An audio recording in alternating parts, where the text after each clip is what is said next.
घने जंगल में एक बुद्धिमान गधा रहता था जिसका नाम होशियार चंद था। दूर दूर के जंगलों से जानवर अपनी दुख तकलीफें लेकर उस बुद्धिमान गधे के पास आते थे। अरे होशियार चंद जी, मैं पंजाब के जंगलों से चल कर आया हूँ। मेरा बेटा बहुत ज्यादा मोटा हो गया है। वो सारा दिन घर के अंदर ही खाता रहता है। आप कुछ मेरे बेटे के लिए दवाई बताओ जिससे वो एकदम स्लिम हो जाए। मैं बहुत दूर से चल कर आया हूँ। अरे आप पंजाब के जंगल से आए हो क्या? मुझे वैसे भी लग रहा था कि आप शायद पंजाब से हो। वो भाषा इतनी सौड़ी है ना पंजाब की, वो दूर से पहचान में आ जाती है। अब मैं आपके बेटे के लिए एक देसी नुस्खा बता रहा हूँ, मेरी बात को ध्यान से सुनना। ठीक है जी, ठीक है। तुम अपने बेटे के नए दोस्त बनवा दो, वो उनके साथ घूमेगा, खेलेगा। इससे खुद ब खुद ही उसका वजन कम हो जाएगा। दोस्तों के साथ बिजी रहेगा तो उसका ध्यान खाने से हटेगा और वो कम खाएगा, तो ऑटोमेटिक ही पतला हो जाएगा। ठीक है जी, ठीक है। होशियार चंद जी, मेरा बेटा शाकाहारी है। मुझको उसके वेजिटेरियन होने से बहुत दिक्कत होती है। कुछ ऐसा उपाय बताओ जिससे वो मांसाहारी हो जाए। अरे तुम क्यों बेवजह किसी मासूम जानवरों को मरवाना चाहते हो? अगर तुम्हारा बेटा खुद मांसाहारी नहीं है तो उसको मांसाहारी क्यों बनाते हो? उसको खाने दो जो वो खाता है। क्या शाकाहारी रहना बुरी बात है क्या? अरे होशियार चंद जी, ये बात नहीं है। हमको जब सर्दियों में 3-4 महीने के लिए अंडरग्राउंड होना पड़ता है तो उसके लिए मांस खाना जरूरी है। उससे हमारे बॉडी के अंदर चर्बी इकट्ठा होती है। अगर वो शाकाहारी रहेगा तो चर्बी इकट्ठी नहीं होगी और वो भयानक सर्दियों को झेल नहीं पाएगा, जिससे उसकी मौत भी हो सकती है। अच्छा, तो ये बात है। तो उससे कहो कि विटामिन वाली सब्जियां और फल ज्यादा खाए। उससे उसके शरीर में बहुत ज्यादा विटामिन इकट्ठा होगी तो वो सर्दियों को आराम से झेल पाएगा। जिस तरह खाने से तुम चर्बी इकट्ठा करते हो, इस तरह तुम शाकाहारी सब्जियों से विटामिन इकट्ठा करके सर्दियों से बच सकते हो। सिंपल है यार, तो समझता नहीं है। अच्छा, तो ये बात है होशियार चंद जी। अब मैं भी शाकाहारी बनने की कोशिश करूंगा और मैं भी खूब ताजा ताजा सब्जियां और फल खाऊंगा, वो भी शहद के साथ। ओजी होशियार चंद जी, हमारा बेटा खाना खाने के बाद वो हमारे जैसी गोल गोल पॉटी नहीं करता, वो गाय भैंस जैसी पॉटी करता। ये बात मेरी समझ में नहीं आ रही है। अरे तुम दिक्कत क्यों लेती हो? तुम्हारे मुन्ने के पेट में कब सो गई है? उससे कहो 1-2 टाइम खाना ना खाए, फिर देखना वो तुम्हारी जैसी ही गोल गोल पॉटी करेगा। ऐसे ही धीरे धीरे समय बीतता है। एक दिन होशियार चंद गधा खाना खा रहा होता है। तभी उसके पास एक छोटा सा बच्चा आता है जो बकरी का था। अरे कौन हो तुम और तुमको क्या चाहिए? बताओ, किस लिए आए हो यहाँ पर? अरे होशियार चंद जी, बहुत भूखा हूँ, कुछ खाने के लिए दीजिए ना। बहुत दूर से पैदल चल कर आया। पर बेटे तुमको देखकर लगता नहीं है तुम बहुत दूर से पैदल चल कर आए हो। फिर भी कोई बात नहीं है, तुमको भूख लगी है तो खाना खा लो। वैसे क्या नाम है तुम्हारा? मेरा नाम क्या है जी? मेरा नाम बांकू है जी। अरे बेटे, अपना नाम बताने में इतना झिझक क्यों रहे हो? साफ साफ बता दो एक बार में कि तुम्हारा नाम बांकू है। वैसे तुम ये बताओ मेरे पास किस लिए आए हो? मैं अजनबियों को अपने साथ ज्यादा नहीं रखता हूँ। मैं अपने जंगल का रास्ता भटक गया। जब मैं इस जंगल में आया तो यहाँ के जानवरों ने बताया कि तुम होशियार चंद जी के पास चले जाओ। वो बहुत नेक दिल हैं जो सबकी मदद करते हैं। कोई बात नहीं है, जब तक मैं तुम्हारे जंगल का पता नहीं लगा लेता तो मेरे साथ रह सकते हो, और जब मुझको तुम्हारे जंगल का पता चल जाएगा तो मैं तुमको साथ लेकर तुम्हारे जंगल में छोड़ आऊंगा। सिंपल सी बात है, समझता नहीं है? और वो बच्चा होशियार चंद गधे के पास ही रहने लगता है। ऐसे ही कुछ समय बीत जाता है। एक दिन होशियार चंद कहीं गया हुआ था तो उस बच्चों के पास एक खूंखार भालू आ जाता है। अरे हो मीमनी के बच्चे, मैंने तुमको यहाँ पर मौज मस्ती करने के लिए नहीं भेजा है। तुम अपने काम पर ध्यान दो। बहुत जल्दी सर्दी आने वाली है और मुझको बहुत सारा मांस खाने वाला है ताकि मैं सर्दियों में जीवित रह सकूं। अब ये बता, हमारा प्लान कैसा चल रहा है? अरे तुम चिंता मत करो भालू भाई, इस बार ये गधा हमसे बचेगा नहीं। ये मुझको कुछ समय के बाद मेरे जंगल छोड़ने के लिए जाएगा, तो आप दूसरे जंगल में इस गधे को शिकार बना लेना। इस जंगल में गधे को मारना नामुमकिन है। ठीक है, तुम जल्दी करना। तब ये गधा तुमको छोड़ने आए तो मुझको बता देना। होशियार चंद ने उन दोनों की बातों को अपने कानों से सुन लिया। अरे तभी तो मैं कहता हूँ कि मैं अजनबियों पर भरोसा नहीं करता। शायद ये बच्चा मुझको बेवकूफ समझ रहा था। मैं तो इसको तभी समझ गया था जब ये अपना नाम बताने में हड़बड़ा रहा था। अब इस सपोले को ठिकाने लगाना होगा, नहीं तो ये मुझको ठिकाने लगवा देगा उस भालू के हाथों से। और गधा अपने पुराने मित्र शेर सिंह के पास जाता है। अरे मित्र होशियार चंद, बहुत दिनों के बाद तुमको अपने इस बदनसीब दोस्त की याद कैसे आ गई? अरे क्या बताऊं मित्र, तुमको तो पता है मैं काम में कितना बिजी रहता हूँ, इसलिए आज मैं तुम्हारी मदद मांगने के लिए आया हूँ। हाँ मित्र बताओ, तुम्हारे लिए तो मैं अपनी जान भी दे सकता हूँ। तुम तो अच्छी तरह से जानते हो आज मैं इस जंगल का राजा हूँ, वो तुम्हारी ही सूझबूझ के कारण बन पाया हूँ, वरना दूसरे जंगलों के राजा मुझको कब का खत्म कर देते। बताओ तुमको किस तरह की मदद चाहिए? फिर गधे ने उस शेर को सारी बात बता दी और उसको अपने साथ लेकर अपने जंगल में आ जाता है। अरे बेटे, मैं तुमसे मिलवाने के लिए किसको लेकर आया हूँ? अरे होशियार चंद जी, आपको इस खूंखार शेर से डर नहीं लगता क्या? मेरे मुन्ने, जिस तरह तुझे उस खूंखार भालू से डर नहीं लगता, इस तरह मुझे इस खूंखार शेर से भी डर नहीं लगता। लेकिन आज तुझको इस खूंखार शेर से डर जरूर लगेगा। तुम किस खूंखार भालू की बात कर रहे हो? मैं तुम्हारी बात को समझा नहीं। मैं समझाता हूँ तुमको सपोले। जिस तरह तू उस भालू से मिलकर मेरे दोस्त को मारना चाहता था, मैं उसकी सजा तुझको देने आया हूँ। ये मेरा परम मित्र होशियार चंद है, इसके लिए मैं किसी की जान ले भी सकता हूँ और अपनी जान दे भी सकता हूँ। और इतना बोलकर शेर ने उस मेमने को अपना भोजन बना लिया। अरे वाह मित्र, तुम्हारी मदद भी हो गई और मेरा पेट भी भर गया। बड़ा टेस्टी मांस था इस धोखेबाज का तो। अरे मित्र, अभी तो पार्टी और भी बाकी है। क्या इसके दोस्त भालू का मांस चखना नहीं चाहोगे तुम, जो कुछ ही समय में यहाँ पर आने वाला है? हाँ क्यों नहीं मित्र, आने दो, लगे हाथ उसको भी निपटा ही देता हूँ, फिर तुम टेंशन फ्री रहना। और जैसे ही दिन ढला और अंधेरा हुआ, भालू वहाँ पर आ गया। अरे ओ मेमने के बच्चे, एक गधे को मेरे पास लाने में तुमको इतना समय लग रहा है, इससे अच्छा होगा कि मैं तुमको ही अपना भोजन बना लूं। तुमको कष्ट करने की जरूरत नहीं है मेरे दोस्त, उसको मैंने पहले ही अपना भोजन बना लिया है और अब बारी तुम्हारी है।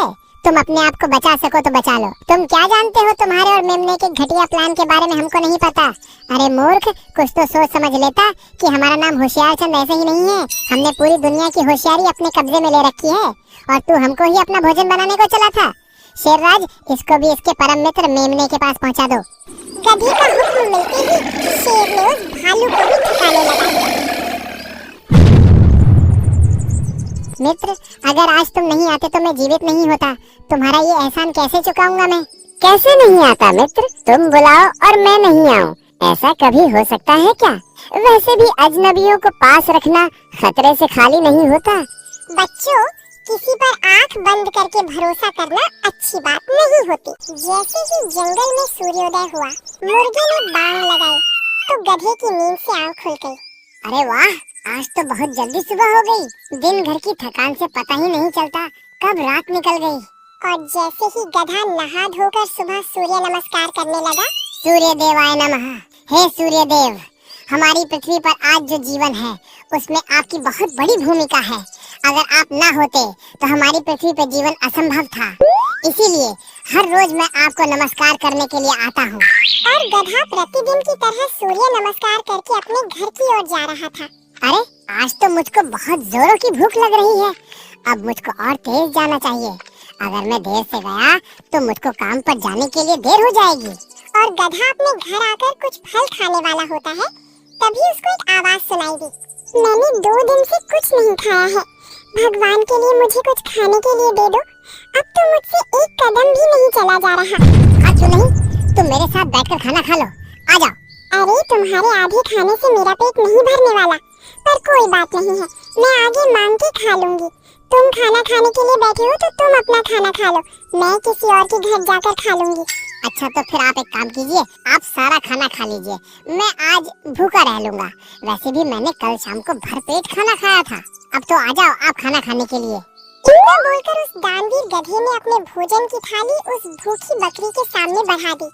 बकरी ने उस खाने को खाकर जल्दी ही खत्म कर दिया और खाना खाने के बाद बकरी उस दानवीर गधे को ढेर सारा आशीर्वाद देते हुए कहती है, भगवान तुमको हमेशा खुश रखे बेटा, तुमने अपने हिस्से का खाना मुझको खिलाया है। आजकल ऐसे दयालु और दानवीर कहाँ मिलते हैं। तुम्हारा भला हो, हमेशा खुश रहो। इतना कहकर वो बकरी वहाँ से चली जाती है और गधे को भूखी बकरी को खाना खिलाकर बहुत ही ज्यादा संतुष्टि मिलती है। बहुत भूखी थी बेचारी, लगता है कई दिनों से खाना नहीं खाया है। आज मैंने उसको अपने हिस्से का खाना खिलाकर बहुत पुण्य कमाया है। वैसे भूख तो मुझको भी लग रही है। खैर कोई बात नहीं है, मैं जंगल जाकर और फल ले आता हूँ। अब दानवीर गधा भोजन लेने के लिए निकलता है। दानवीर गधे को देखकर बल्लू भालू अपने घरवाली से कहता है, अरे कब से मैं इन मछलियों को अकेला ही ढो रहा हूँ। अब तुम देखना मैं दानवीर गधे को कैसे उल्लू बनाकर अपनी सारी मछलियों को उसी से अपने घर पहुँचवाऊंगा। और तुम देखना वो आते ही मेरी कैसे मदद करेगा। उसको वैसे भी जानवरों की मदद करने में बहुत मजा आता है। उस पर भी जानवरों की मदद करने का भूत सवार है। खुद की जेब में भले फूटी कौड़ी न हो, फिर भी बड़ा दानवीर बना फिरता है। फिर उसने दानवीर गधे को आवाज देकर अपने पास बुला लिया। अरे बल्लू भैया, क्या हाल चाल बा? सब ठीक तो है? इन मछलियों को तुम नदी से पकड़ कर लाए हो, शायद सर्दियों के लिए इकट्ठा कर रहे होगे तुम दोनों, है ना?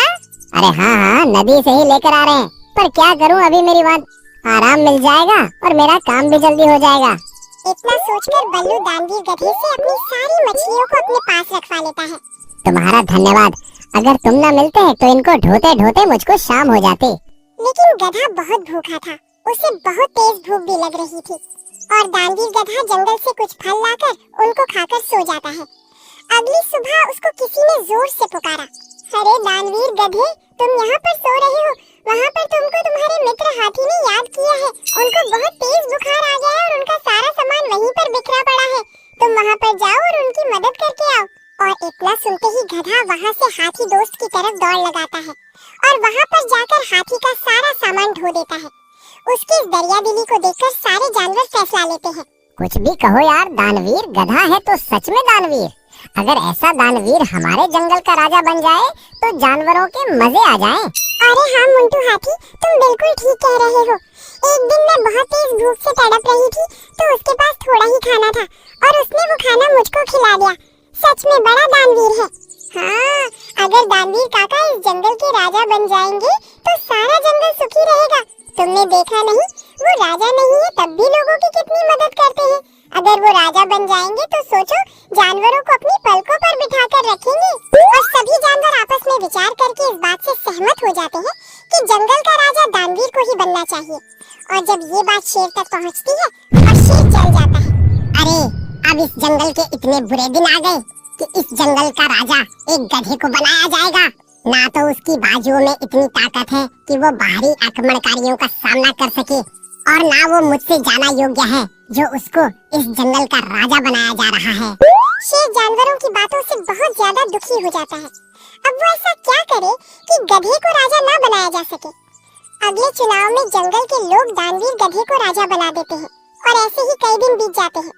और जब बारी जंगल में राशन देने की आती है तो वो शेर बड़ी चालाकी से जंगल के राशन में मिलावट करवा देता है। इसके बारे में दानवीर गधे को कुछ भी पता नहीं चलता। अरे दानवीर गधे, तुमको इसीलिए राजा बनाया था क्या? तुम राशन में भी मिलावट करो। तुमको पता है तुमने जो राशन हमको दिया था उसमें कितनी मिलावट थी? उसको खाने से हमारी तबीयत खराब हो गई। दानवीर काका, हमने तुम पर विश्वास करके बहुत बड़ा गलत फैसला ले लिया था। हमने तो शेर से भी ज्यादा राशन में मिलावट कर दी है। काका, तुम तो जंगल के लोगों का हमेशा से भला चाहते थे, फिर तुमने ऐसा क्यों किया? हमने तुमको राजा बनाकर बड़ा गलत फैसला ले लिया है। तभी वहाँ पर शेर भी आ जाता है। अरे तुम देख क्या रहे हो जंगलवासियों? इसको अभी के अभी इस जंगल से निकाल दिया जाए। दानवीर गधे को जंगल से निकाल दिया जाता है और जंगल का राजा शेर बहुत ही ज्यादा खुश था। और वो जंगल से काफी दूर आ जाता है और एक पेड़ के पास बैठकर सोचता है, इन जंगल के जानवरों का मैंने इतना साथ दिया, उनकी इतनी मदद की, आज उन्होंने मुझको जंगल से निकाल दिया। अरे भला मैं राशन में मिलावट क्यों करूंगा? अगर मैंने राशन में मिलावट नहीं की है तो ये सब उस शेर सिंह का काम है। और जंगल के जानवरों के पास और कोई दूसरा विकल्प ना होने के कारण वो शेर सिंह को ही जंगल का राजा बना देते हैं। फिर शेरराज ने एक दिन दो जानवरों को बातें करते हुए सुना। अरे अभी अभी सुना है कि दानवीर गधे ने आत्महत्या कर ली है। हाँ, ये बात सुनी तो मैंने भी है कि उसने जंगल के बीचों बीच जाकर कुएं में गिर के आत्महत्या कर ली है। अब जो भी हो, हमको क्या है उसकी जिंदगी, वो मरे या जिए। ये सब बातें सुनकर शेर सिंह बहुत ज्यादा खुश हो जाता है। अरे वाह, इस जंगल में मेरा एक ही तो विरोधी था, उसने भी आत्महत्या कर ली। अब जब तक मैं जीऊंगा तब तक मैं इस जंगल का राजा बनकर ही जीऊंगा। कुछ दिन बाद दानवीर गधा राजा के दरवाजे पर पहुंचता है। शाम का समय था, चारों तरफ अंधेरा छाया हुआ था। अरे तुम तो उस दानवीर गधे के भूत दिखाई पड़ रहे हो। तुमने तो आत्महत्या कर ली थी, फिर तुम यहाँ पर क्यों आए हो? मैं तुमको नहीं छोड़ूंगा। तुमने मुझको बदनाम किया है और तुम ये सच जंगल के जानवरों को बताओगे? हाँ हाँ, क्यों नहीं, जरूर बताऊंगा। मैं सब कुछ सच सच बता दूंगा, पर तुम मुझको मारना मत। शेर सिंह जंगल के जानवरों के सामने ये सच कबूलता है कि उस दिन राशन में मिलावट उसने की थी और दानवीर गधा बिल्कुल निर्दोष था। आप सभी जानवर भले मुझे भूत समझ रहे हो, लेकिन मैंने अपनी आत्महत्या की खबर झूठी फैलाई थी ताकि मैं चोर को पकड़ सकूं, और ये चोर आपके सामने है। मैंने हमेशा जानवरों का भला चाहा है और हमेशा उनकी मदद की है, तभी तो आप लोगों ने मुझको इतने सम्मान के साथ दानवीर कहा था।